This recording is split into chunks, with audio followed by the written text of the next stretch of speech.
doesn't make any sense. Curiously Welcome to Curiously Kaitlyn. Today, I'm joined again with producer Mike. Hello. And we are going to answer another kid question just ourselves. We sure are, and I don't have it prepped. Hang on. Did Jesus ever get sick? Did Jesus ever get sick? Okay. All right, Kaitlyn, what do you think? That's a great question. We jokingly were going to include this question in a previous episode where I answered a bunch of questions, and we joked about me just saying yes and moving on. Of course he did. But then you and I both have learned recently, this is a more complicated question than I initially thought. And people disagree about this a lot more than I initially thought. Yeah, there's even like a church father who was basically like, of course Jesus didn't get sick. Right. Yeah. So it did seem like obviously he got sick. He's human. We all know that. He was fully human. He got tired. He got hungry. He got sad. He got sick, right? So tell us, Kaitlyn, why are some people claiming he never got sick? So I think there's kind of two layers to this question. One is the question of what does Scripture describe? And so there are some people, some theologians, some early church theologians through the medieval era that have said, especially some of the reformers that were like, we stick to Scripture, we don't speculate outside of Scripture, have said he didn't get sick, or at least we can't say that he got sick because Scripture never describes him getting sick, which is true. So did Jesus never go to the bathroom? That's a good follow-up question, Mike. There's lots of things that we presume Jesus did, but it never says. It's also important to remember that the Gospels don't describe all of Jesus's life. Yeah. We get a little bit of his childhood, but very small amount. We get a lot of detail on just a small subset of his adult life. But even that detail is like focused on his ministry, his teaching, his time with his disciples. It's not telling you like his morning routine was like this. And do you think Jesus ever would have done a get ready with me video with his disciples? Maybe. I don't know. That'd be kind of fun. He taught them how to pray. He also said like, here's how to wash your face and put your clothes on. Clean your own feet next time so he doesn't have to, maybe. So there's the Scripture question of like, well, it doesn't say, and that's true. It never says Jesus got sick. But to your point earlier, it does say that he got tired. That's not just, I mean, on some level we see this just generally described in like, it talks about as he grew up, right? He grew in knowledge and stature. And so there's some sense that he physically grew and he intellectually grew, which is opens up a whole other range of questions. Yes, how did Jesus, who wasn't as fully God, not know and then know things? But he grew as a human would grow. But there's even specific mention to his physical needs. So in John 4, before he meets the woman at the well, it says he goes to the well because he was wearied by the journey. Yeah. So he got tired. Or when he is tempted by Satan, and Satan tempts him by wanting to turn this rock into bread, it's not a temptation for no reason. It says, we don't just assume he was hungry. It says he was hungry. So we get descriptions in Scripture of Jesus experiencing things that we attribute to just what it means to be a finite human. Okay. So there's that Scripture question. So on one end, you could say, well, it never says he got sick. On the other end, you could say, well, it has all these descriptions of like his physical needs. So there's that question. And then there's the question of what does it mean to be sick? What causes a person to be sick? Obviously, there's a biological answer to this, but then there's also the question of how that relates to sin. So most Christian theologians, the vast majority would say there's kind of many layers, but two primary layers to how sin affects us. Sin affects our wills. So my favorite theologian, Augustine, would say prior to the fall, you could sin and you could not sin. And after the fall, you don't have the ability not to sin. Right. Something in our will, our human will, has been broken. That's not about what it means to be human. That's what it means to be sinful, to have been affected by the fall, is to have this good human thing, the will, that has been corrupted or twisted so that we fall into these patterns of choosing wrong things. Augustine will talk about like being a child and wanting to steal pears as this like paradigmatic example of like, you just are always doing things that are wrong. And Paul will say this, right? Why do I do the things I don't want to do? Yeah. There's something kind of corrupted in me. I think any parent with a toddler understands sin nature at a very young age. Totally. That's what one of my seminary professors used to always say, that like Augustine did have a child and understood that children are sinful. And other theologians we could talk about who didn't believe that all humans were sinful happened to be theologians that did not have any children. Interesting. Which is a true historical fact. So there's that level of sin. Our will has been corrupted. We've lost some ability to consistently say no to every temptation. But then there's also what one of my seminary professors would call capital S sin, which is just sin is now the condition under which all of creation lives. There are forms of brokenness that are not because individuals choose to sin. Like if I hit you with my water bottle, I've harmed you. That was an act of my will. I have sinned against you. But if a tsunami somehow enters Wheaton, Illinois and takes out the holy post offices, that was not an act of sin from one person against another, but it was a result of sin. Creation as God made it would not have had tsunamis that killed people or destroyed vegetation or animals. Right. So we would say those natural disasters are an effect of big S, sin, the way that creation has been broken. It says in Romans, creation is groaning under those conditions of sin. So then the question comes, okay, sickness, is that a cause of a human will? I think most of us would say no. Right. I don't choose to get sick. And I might act poorly and be sick near you not wearing a mask, and that might be an act of sin against you. But I don't make you sick. Sure. You don't make yourself sick. Yep. Well, I mean, maybe if I want to get out of something. Maybe. Or if you don't take care of your body very well. Or sure. But yes. But for the most part, that's not an act of human will. But you might ask, okay, if sickness is just a condition that humans now live under when it comes to the fall, then you have to ask, is there something about our bodies and not just our wills that have been affected by sin that make us susceptible to something like sickness? So some Christian theologians have said, yes, Jesus is fully human, and that means that humans are not infinite. We are limited. So we get tired and we get hungry and we have needs. But some of these theologians have said maybe our susceptibility to sickness is an effect of sin that has corrupted us. And so if Jesus was fully human, but not sinful, maybe he would not have been susceptible to sickness the way that we experience it now. So let me make sure I get this straight, that these theologians would say that genetically, I have a sinful nature and it allows me to get sick because of it. But Jesus, while human, did not have a sinful nature.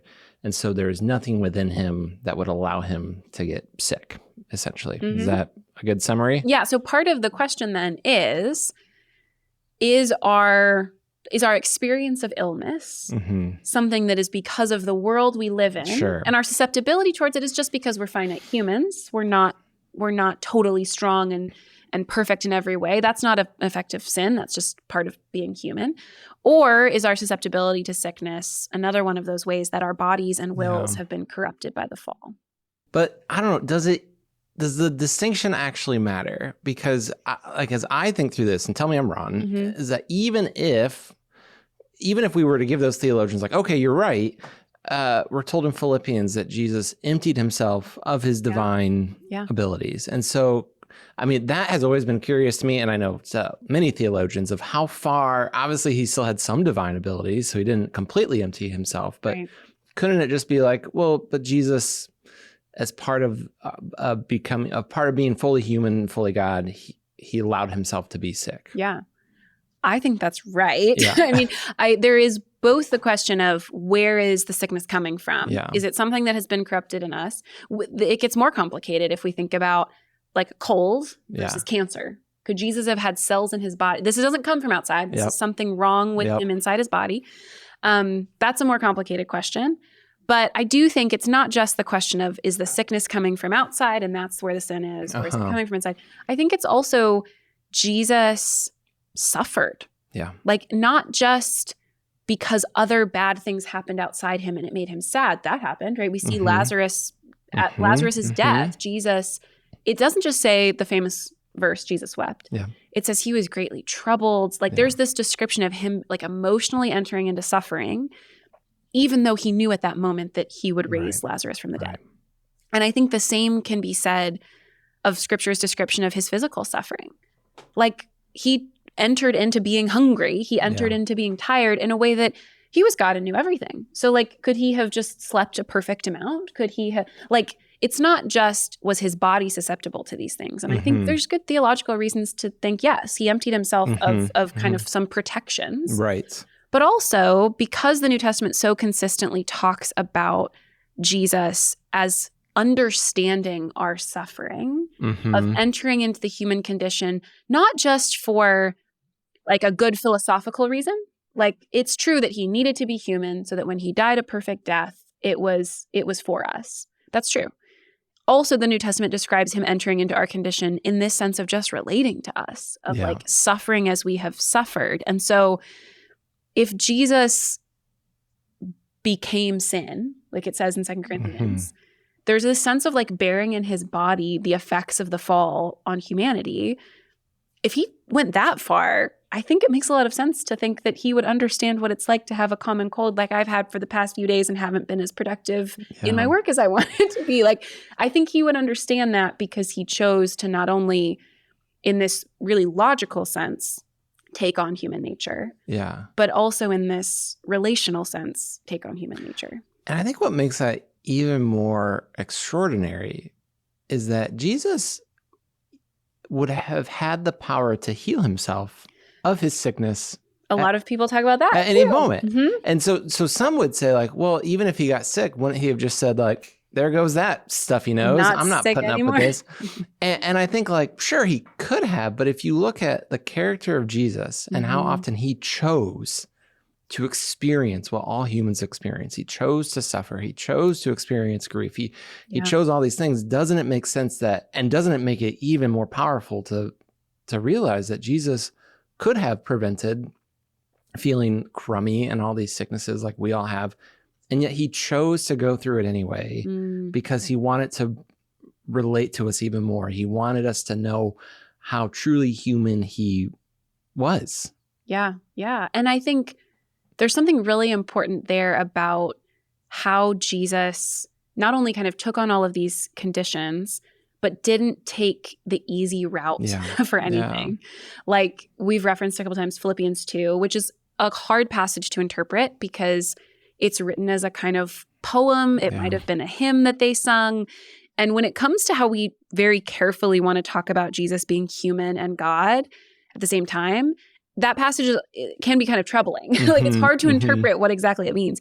But one of the things it says in that passage, besides making himself nothing, humbling himself, being obedient to death, it also says he didn't consider equality with God something to be grasped. That's a really tricky line because some people have interpreted that to mean he's not equal with God. Yes. Okay, let's go back to the 1st and 2nd century and rehash those fights. And turns out, no, he was a creature made by God and he's really important and good, but he's not fully equal with God. I don't think that's what it means. There's really complicated things that New Testament scholars could tell us about what grasped means in the Greek there. But I think really simply what it's describing is not just that it's not saying he wasn't equal with God. He was saying that those qualities of his divinity that he could have grasped at, that he could have reached for when things were difficult, when suffering was happening, when just everyday human experience that is very different than that were happening, he chose not to do that. Like, and it can't be that he wasn't equal with God if it was a choice. Yeah. If he wasn't equal with God, then he's just not equal with God. But if he chose to not grasp at that equality, then I think what's being communicated is he could have had an easy way out of sickness. He could have had an easy way out of suffering. He could have had, I mean, this is the temptations of Satan, right? He could have had an easy way out of hunger. Just do this simple thing. It wasn't a wrong thing to do, but in order to stay faithful, to resist that temptation, and also to suffer with us, he chose to do that. And doesn't that set an example for us that when Christians are given an easy path, an easy route to grasp all the power that they could possibly want, that we should follow the example of Jesus and at times say, no, like that's not for me, that Christians are not called to the easy path, but to the righteous and faithful path. And now a word from our sponsor. Wait, what's a sponsor? Hi, Kaitlyn here. If you're looking for a podcast that features fascinating conversations with theologians, philosophers, and best-selling authors, then I highly recommend listening to the Signal Award-winning show, No Small Endeavor. Produced by Great Feeling Studios and PRX, No Small Endeavor explores what it means to live a good life. Each episode, host Lee C. Camp sits down with special guests like the queen of Christian pop, Amy Grant, pastor and theologian Tish Harrison Warren, and gospel music legend Russ Taff to discuss how their faith shaped their journeys. If you're looking for somewhere to start, check out their recent episode with Americana songwriter Drew Holcomb, in which he unpacks how creativity is a way to overcome fear and make something that didn't exist before. It's a beautiful heart-to-heart that is worth a listen. Don't miss out. Follow No Small Endeavor on Apple Podcasts, Spotify, or wherever you get your podcasts. This episode of Curiously Kaitlyn is sponsored by Hiya Health. If you care about your kids learning better theology, you probably care about their health too. And typical children's vitamins are basically candy in disguise, filled with 2 teaspoons of sugar, unhealthy chemicals, and other gummy junk. That's why Hiya was created. The pediatrician-approved, superpowered, chewable vitamin. Hiya fills in the most common gaps in modern children's diets to provide the full-body nourishment kids need with a yummy taste they love. Formulated with the help of nutritional experts, Hiya is pressed with a blend of 12 organic fruits and veggies, then supercharged with 15 essential vitamins and minerals, including vitamin D, B12, C, zinc, folate, and many others, to help support immunity, energy, brain function, mood, concentration, teeth, bones, and more. Plus, it's non-GMO, vegan, dairy-free, allergy-free, gelatin-free, nut-free, and everything else you can imagine. Hiya is designed for kids 2 and up and sent straight to your door, so parents have one less thing to worry about. I don't have kids, but I have tasted Hiya vitamins, and they taste great. Plus, they come in a cute reusable container kids can decorate with stickers. I also recommend checking out their new Kids Probiotic and Nighttime Essentials. We've worked out a special deal with Hiya for their best-selling children's vitamin, where you can receive 50% off your first order. To claim this deal, you must go to hiyahealth.com/curiously. This deal is not available on their regular website.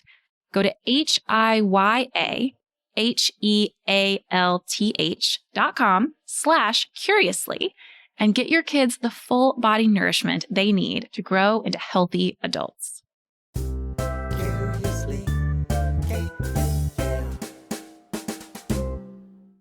One other thing to say about this that's really important is this seems like a silly question. Like, could Jesus have gotten sick? I mean, and a lot of theologians have said, well, we're speculating, right? Like we can't say with certainty. I can't say Jesus had a cold, Jesus had cancer, I can't say that. I can't say for certain that he did or did not get sick.